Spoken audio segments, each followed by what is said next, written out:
you well, Snow? Lord Mormont asked, scowling. Well, his raven squawked. Well, I am, my lord, John lied, loudly, as if that could make it true. And you? Mormont frowned. A dead man tried to kill me. How well could I be? He scratched under his chin. His shaggy gray beard had been singed in the fire, and he'd hacked it off. The pale stubble of his new whiskers made him look old, disreputable, and grumpy. You do not look well. How's your hand? Healing. John flexed his bandaged fingers to show him. He had burned himself more badly than he knew throwing the flaming drapes, and his right hand was swathed in silk halfway to the elbow. At the time he'd felt nothing. The agony had come after. His cracked red skin oozed fluid, and fearsome blood blisters rose between his fingers, big as roaches.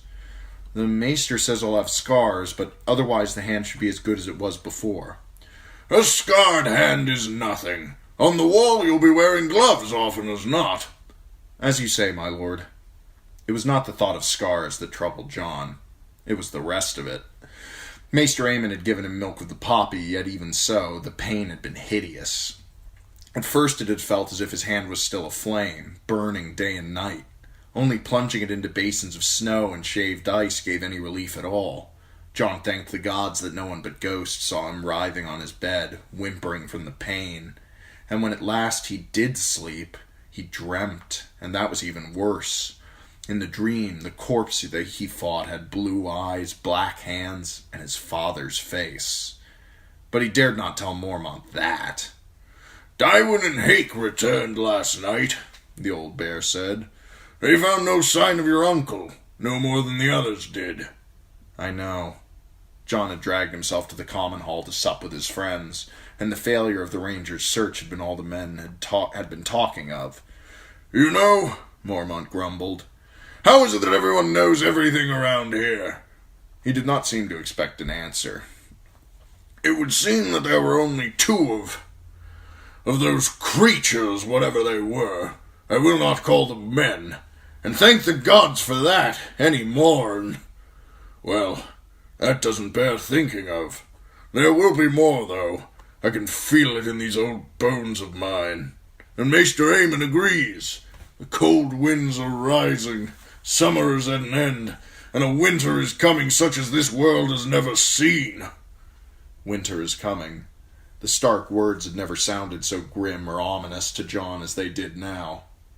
My lord, he asked hesitantly, it said there was a bird last night. There was. What of it? I had hoped for some word of my father. Father! Taunted the old raven, bobbing its head as it walked across Mormont's shoulders. Father! The Lord Commander reached up to pinch its beak shut, but the raven hopped up on his head, fluttered its wings, and flew across the chamber to light above a window. Grief and noise, Mormont grumbled. That's all they're good for, ravens. Why I put up with that pestilential bird. If there was news of Lord Eddard, don't you think I would have sent for you? Bastard to know you're still his blood. The message concerned Sir Barristan Selmy. It seems he's been removed from the King's Guard. They gave his place to that black dog Clegane, and now Selmy's wanted for treason. The fool sent some watchmen to seize him, but he slew two of them and escaped. Mormont snorted, leaving no doubt of his view of men who'd send gold cloaks against a knight as renowned as Barristan the Bold. We have white shadows in the woods and unquiet dead stalking our halls, and a boy sits the Iron Throne, he said in disgust. The raven laughed shrilly. Boy! Boy! Boy! Sir Barristan had been the old bear's best hope, John remembered. If he had fallen, what chance was there that Mormont's letter would be heeded? He curled his hand into a fist. Pain shot through his burned fingers. What of my sisters? The message made no mention of Lord Eddard or the girls. He gave an irritated shrug. Perhaps they never got my letter. Aemon sent 2 copies with his best birds, but who can say? More like Pycelle did not deign to reply. It would not be the first time, nor the last. I fear we count for less than nothing in King's Landing. They tell us what they want us to know, and that's little enough. And you tell me what you want me to know, and that's less, John thought resentfully. His brother Rob had called the Banners and ridden south to war. Yet no word of that had been breathed to him, save by Samuel Tarley, who'd read the letter to Maester Aemon and whispered its contents to John that night in secret, all the time saying how he shouldn't. Doubtless they thought his brother's war was none of his concern. It troubled him more than he could say. Rob was marching and he was not. No matter how often John told himself that his place was here now, with his new brothers on the wall, he still felt craven. Corn! The raven was crying. Corn! Corn! Oh, be quiet, The old bear told it. Snow, how soon does Maester Aemon say you'll have the use of that hand back? Soon, John replied. Good. On the table between them, Lord Mormont laid a large sword in a black metal scabbard banded with silver. Here, you'll be ready for this, then. The raven flapped down and landed on the table, strutting toward the sword, his head cocked curiously. John hesitated. He had no inkling what this meant. My lord? The fire melted the silver off the pommel and burned the crossguard and grip. Well, dry leather and old wood, what could you expect? The blade, now, you'd need a hot fire 100 times as hot to harm the blade. Mormont shoved the scabbard across the rough oak planks. I had the rest made anew. Take it. Take it! Echoed his raven, preening. Take it! Take it! Awkwardly, John took the sword in hand. His left hand. His bandaged right was still too raw and clumsy.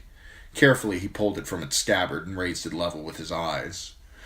The pommel was a hunk of pale stone weighted with lead to balance the long blade. It had been carved into the likeness of a snarling wolf's head, with chips of garnet set into the eyes. The grip was virgin leather, soft and black, as yet unstained by sweat or blood.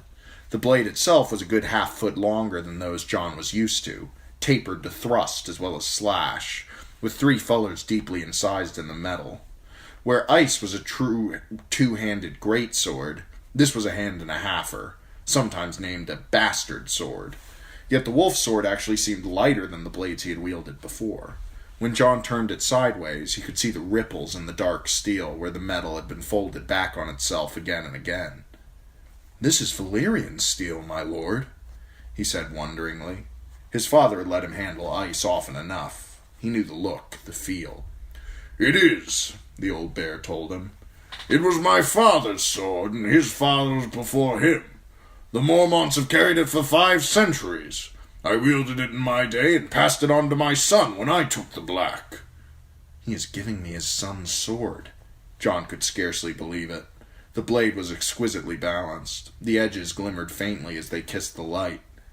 Your son... My son brought dishonor to House Mormont, but at least he had the grace to leave the sword behind when he fled.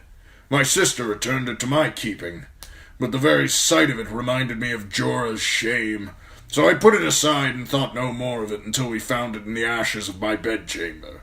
The original pommel was a bear's head, silver, yet so worn its features were all but indistinguishable. For you, I thought a white wolf more apt. One of our builders is a fair stone carver. When John had been Bran's age, he had dreamed of doing great deeds, as boys always did. The details of his feats changed with every dreaming, but quite often he imagined saving his father's life. Afterward, Lord Eddard would declare that John had proved himself a true Stark, and place ice in his hand.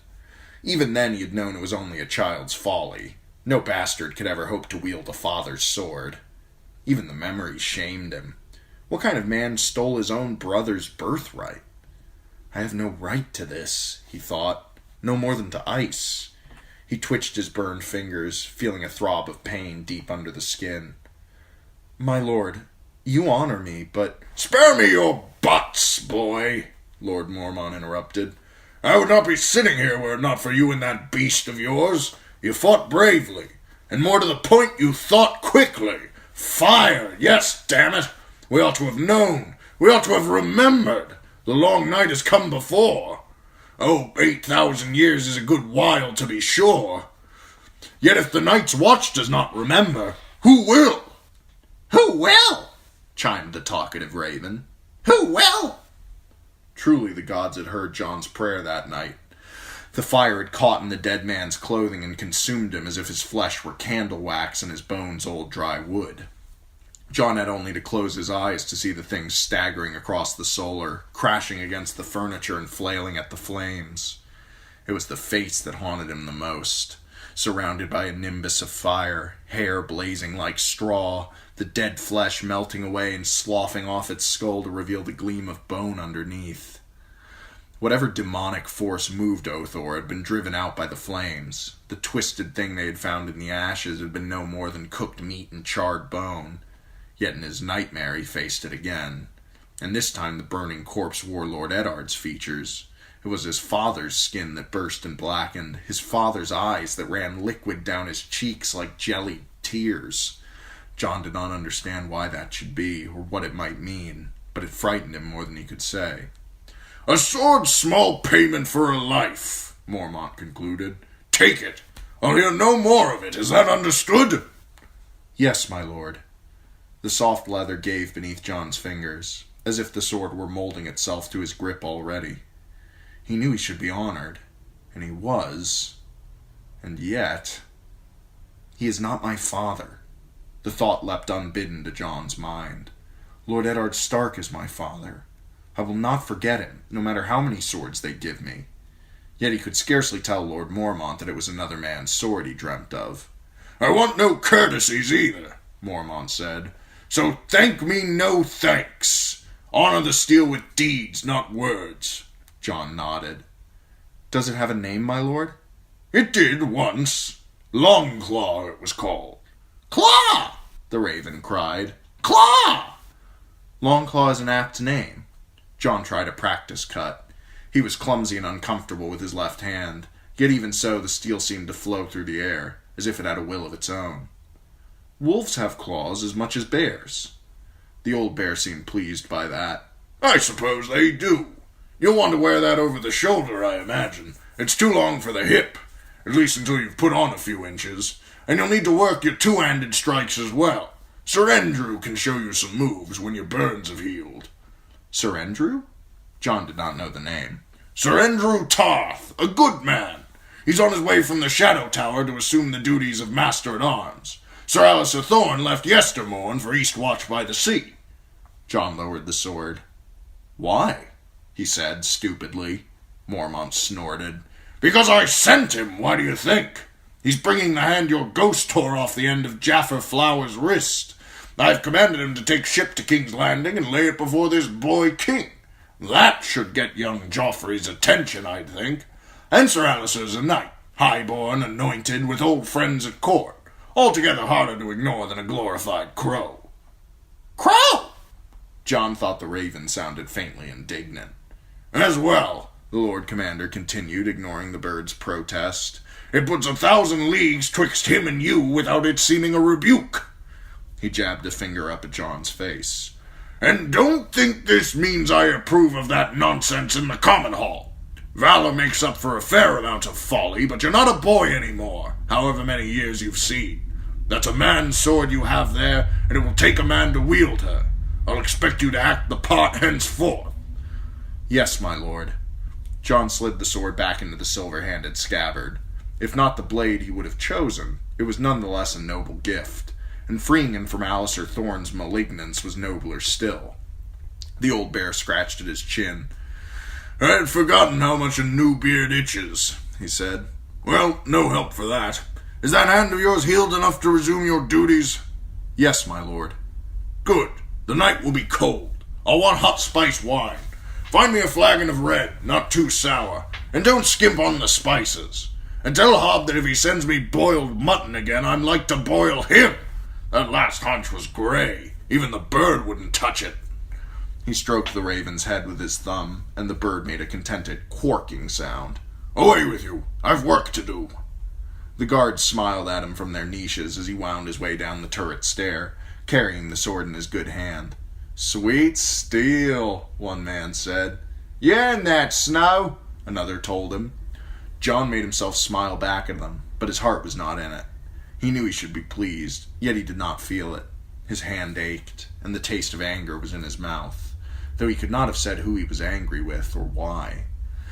A half dozen of his friends were lurking outside when he left the King's Tower, where Lord Commander Mormont now made his residence. They'd hung a target on the granary doors, so they could seem to be honing their skills as archers, but he knew lurkers when he saw them. No sooner did he emerge than Pip called out, "Well, come about, let's have a look." "At what?" John said. Toad sidled close. "Your rosy butt cheeks. What else?" "The sword," Gren stated. "We want to look at the sword." John raked them with an accusing look. "You knew," Pip grinned. "We're not all as dumb as Gren." "You are so," insisted Gren. "You're dumber." Halder gave an apologetic shrug. "I helped Pate carve the stone for the pommel," the builder said. "And your friend Sam bought the garnets in Molestown." "We knew even before that, though," Gren said. "Roger's been helping Donald Nye in the forge. He was there when the old bear brought him the burnt blade." "The sword!" Matt insisted. The others took up the chant. "The sword! The sword! The sword!" John unsheathed Longclaw and showed it to them, turning it this way and that so they could admire it. The bastard blade glittered in the pale sunlight, dark and deadly. "Valyrian steel," he declared solemnly, trying to sound as pleased and proud as he ought to have felt. "I heard of a man who had a razor made of Valyrian steel," declared Toad. "He cut his head off trying to shave." Pip grinned. "The Night's Watch is thousands of years old," he said. "But I'll wager Lord Snow's the first brother ever honoured for burning down the Lord Commander's tower."